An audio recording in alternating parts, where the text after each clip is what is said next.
I'm meteorologist Chris Holcomb from the 11 Alive Storm Trackers with this latest tropical update, and this is based on the 5 p.m. advisory on Wednesday afternoon for Gonzalo. And Gonzalo still is a tropical storm, but it's going to start getting a little better organized and strengthen during the day tomorrow, and we think it's going to become a hurricane during the day here on Thursday, potentially getting up to 80-mile-an-hour winds early Friday morning, and then back to 75-mile-an-hour winds on Saturday. And then once it moves into the Caribbean, it's possible that it might go down to tropical storm strength again as it encounters a little more, really an environment that's less conducive for strengthening and development. But we'll keep an eye on that as it goes through the Caribbean and potentially moves into the Gulf of Mexico. Here's a look at the spaghetti model plots, pretty much following that same path from the Hurricane Center, and then they divert a little bit as we get beyond 5 days. So we'll keep an eye on that. Number one, to see if it holds together, and also to see if the track changes. Now, another one that we have to watch is this potential tropical system that is in the Gulf of Mexico right now. Here's Atlanta.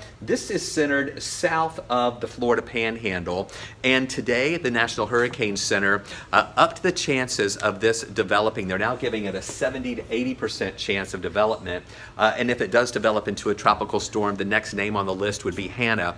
So far, the computer models have been pretty consistent with taking this over into Texas, most likely as a tropical storm, but we'll keep an eye on that to see if it's elevated to hurricane strength. And based on this track, if it continues moving this way, it doesn't look like right now that we'll see any residual moisture with this.